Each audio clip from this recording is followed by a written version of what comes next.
Ladies and gentlemen, can you please welcome the President of Ireland, Michael D. Higgins.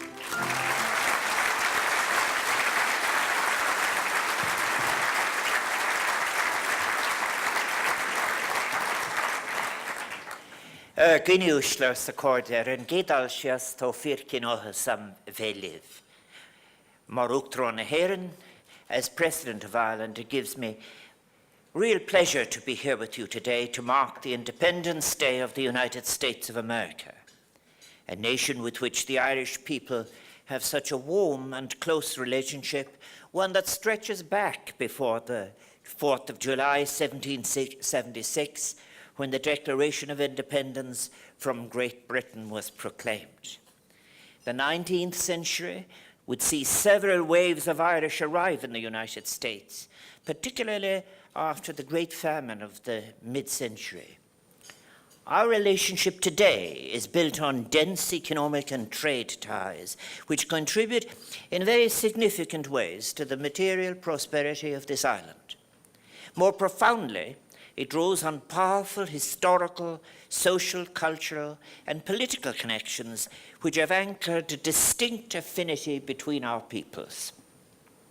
Ireland and the United States are bound together by a meeting of hearts and minds, of a shared experience of seeking independence, of migration. For many, so many of our Irish to cross the Atlantic, a long history of welcome and support was available, and therefore there is a rich profusion of personal connections. I was myself reminded of the closeness of this bond last May, when I visited Chicago and Indiana and had the opportunity to meet with members of the Irish community, as well as with Mayor Emanuel, Governor Quinn, and other political and business leaders in Chicago. During that visit, I had the opportunity and the great honor of delivering the commencement address at the graduation ceremony at Indiana University, Bloomington. It was a very moving moment for me personally, because my first experience of the United States was in my early 20s as a master's student and graduate teaching assistant at Indiana University in the 1960s. I was 25. I remember clearly arriving in New York, spending the night in the Times Square hostel there, hotel there, and then traveling by Greyhound bus to the Midwest. But that time I spent in the American Midwest was a formative experience for me in every sense of the word. My work as a tech is something that influenced my subsequent teaching and writing, my outlook on the world, and my work as an academic, as a politician, in a most fundamental way.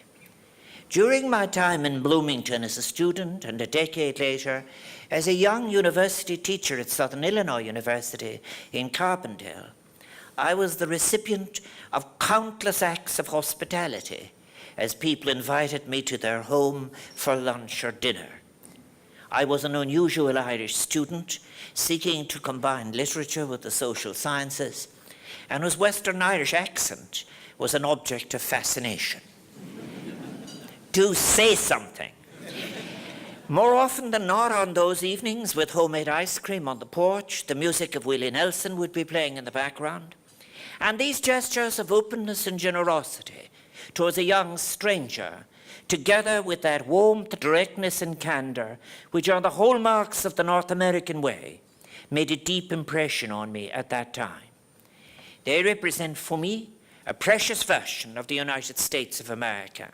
And I'm very glad to say that my recent visit confirmed that the people of Indiana and Chicago and the Midwest have lost none of their wonderful qualities of hospitality.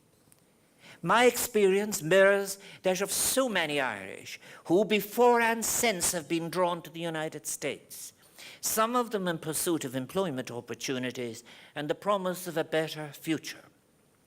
Others simply animated by a thirst for knowledge and education, or simply by a desire to broaden their horizons or try their fortunes abroad. These interpersonal connections, forged by both of our peoples across the Atlantic during these journeys, provide the lifeblood for the enduring strength of the bilateral relationship that is there between our two countries. As a nation, we remain very conscious of the enormous debt of gratitude we owe to the United States, to the welcome and the opportunities your country has offered to those who have left Ireland's shores over the years. And they have responded with their own creative contribution, their contribution to the building of the United States. Irish Americans have made their mark in every facet of American society, in politics, in the public service, in business and industry, in academia and sports, in the media and the creative arts. The contribution is there in American literature, from Eugene O'Neill, who I am certain is clearly part of the Irish canon in theatre, to Cormac McCarthy or Colin McCann. It is there in American music. Country, bluegrass, Appalachian folk music, blues, all bear Irish influences. And that Irish music in turn has been influenced in its contemporary sense in both Irish music and dance as we have it today. The impact of the American experience on Irish culture and society has been both profound and lasting. The very act of emigration itself, forcing a remaking, a reimagining of the self, which breathes new life into inherited conceptions and practices. Irish America has been an incubator for novel ideas, influences, and know-how that have greatly enhanced our vernacular imaginations.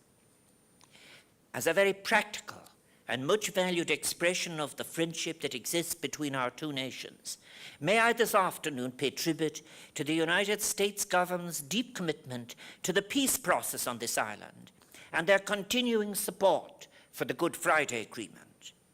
There were many actors in the Northern Ireland peace process, but among the most influential were the successive United States administrations and leaders on Capitol Hill, on both sides of the aisle, the American Congress and the wider Irish American community, who at critical times in what was a long and difficult process have steadily encouraged, even cajoled, the different parties to go the extra mile for peace and to sustain peace. Such political support to our efforts at entrenching peace and reconciliation in Northern Ireland remains critical, and I was delighted to present former United States Ambassador to Ireland, Dan Rooney, who with his wife Kathleen was one of our earliest visitors to lunch at Áras an Uachtaráin, with the Presidential Distinguished Service Award in November of last year, in recognition of his great contribution to that endeavour. And I now very much look forward to welcoming the new United States Ambassador to Ireland, Kevin O'Malley, in the very near future. Economically, the United States has been and remains a key partner for Ireland. I do not need to remind this particular audience that not only is the United States Ireland's second largest trading partner, but United States companies employ tens of thousands of people in Ireland. Foreign direct investment by United States firms in Ireland supports approximately 100,000 Irish jobs, and in 2013, United States investment in Ireland accounted for over 70% of total foreign investment in our country. The investment flow is also reciprocal, with Irish companies in the United States now employing tens of thousands of United States workers, and new innovations in research and development from young Irish scholars are finding markets in the United States. As President of Ireland, I wish to express my sincere appreciation to those companies represented here at this lunch today for the most valuable contribution you are making to Ireland's economy. Your contribution has been of vital importance in stimulating Ireland's recovery from one of the worst economic and financial crises in the history of the state. United States investors have been among the first to announce that they are resuming investment in Ireland, and they have expressed their confidence in Ireland to the global markets. The impact and consequences of this crisis, of course, continues to be felt by the Irish people. And it is essential, I believe, that we analyse the sources, assumptions, and practices of how it came to be, and learn the lessons from this collapse, from both a strategic and a moral point of view. Strategically, we need to craft an industrial policy that can deliver sustainable long-term employment prospects to the Irish people. Although our level of unemployment is falling from a peak of 15.1% 2 years ago to 11.8% today, great and significant challenges remain in Ireland and across Europe in tackling unemployment, and in particular youth unemployment. And we will be making our contribution from Ireland to the debate which is emerging on not only eliminating unemployment, but creating sustainable and decent work. Within the European Union, Ireland has the largest cohort of young people under the age of 25 with a third-level qualification. And we cannot be happy with the return of an old pattern, an immigration that drains some of the most qualified young people in Europe out of their own country, away from their own people, with all the social consequence that that creates in terms of human loss. Innovation and fundamental research, they are and they must remain cornerstones of our industrial strategy. Ireland has already achieved much over the last decades by focusing on building up its research and education infrastructure. We now need, I believe, to foster indigenous development and to encourage more young people to create their enterprise, be it by taking up traditional areas like farming in new conditions, the possibilities of agribusiness, or launching, indeed, as I have referenced, a start-up in the technology sector.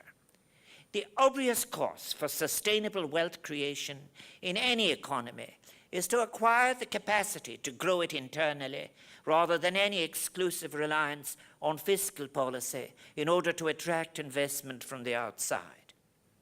In that respect, American companies, which are among the most dynamic and innovative in the world, and whose research and development departments have strong ties with American universities, they offer a very stimulating model. But from a moral point of view, the recent crisis and its global outfall invites us all, I suggest, to reflect on what the conditions of an ethical economy might be. Maybe at worst, to envisage the consequences of its avoidance. At best, to consider the capacity it creates for us to face together the challenges that are global challenges that must be faced together, that any concept of intergenerational justice requires us to face. Some of you may be aware that I launched in November 2013 the President of Ireland's Ethics Initiative as a project to stimulate discussion across all sectors of Irish society on the challenges of living together ethically at this beginning of the 21st century. This was the theme of my recent address to the Chicago Council for Global Affairs and the Harris School of Public Policy, in which I called for the reintegration of economics, ethics, and the environment. It is my profound conviction that the business community is willing and has many constructive ideas to contribute to that discussion, and they will be most welcome. The task of achieving environmental sustainability, including in the food and agribusiness sector, is an area of particular interest to me, and one where I believe there is great potential for cooperation between farming, industry, and research in both Ireland and the United States. I have already referred to the fundamental challenge we need to address and it relates to the future of work itself. Businesses, including multinational corporations, which at our age of globalization have a significant impact on the millions of people across the world, hold a particular responsibility in defining and delivering the conditions for the good work to which I've already referred. This question of good work will, in my view, be one of the defining issues of the 21st century. Are workers to be seen as isolated units of labor to be purchased on the labor market? Or can work be conceived of as a wholesome activity, entailing thick relationships embedded in a social context? What are the responsibilities of companies towards their employees? What is loyalty to the enterprise, the local communities to which they are tied, and the natural environment within which they operate? How do conditions of work and the income of workers impact on demand in the wider economy? Finally, mar focail scéir chun clíocha carleis an méid atá le Rome. global financial collapse of 2008 brought to the fore the importance of the moral category of trust. Trust is much more than a concept. It is a principle which, as all of you know very well, is absolutely central to any flourishing economic life. Indeed, ethical codes of conduct mean little unless they are rooted in an ethical consciousness, in a value system that can be shared and understood by all. Behaviours such as lying, cheating, manipulating figures, bribing, or using coercion are all practices that are proscribed by ordinary decency. They are highly damaging both for society and for a company's public reputation, for its credit, that is, both its good name and its ability to borrow money. And from this point of view, there is much to learn from that American corporate culture, which in its best version pioneered such important notions as transparency, managerial accountability, and the protection of whistleblowers. And of equal importance is the role American corporations have played in developing models of corporate social responsibility. More recently, and I pay tribute to this, in endorsing the United Nations guidelines on business and human rights. Both are important tools for harnessing the wider role of business. So may I conclude, I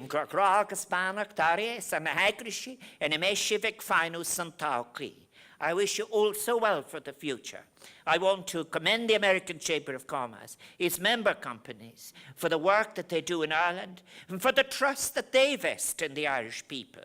And I sincerely hope that we will continue together to nurture a mutual relationship between business and society that places human flourishing at its core. Happy Independence Day.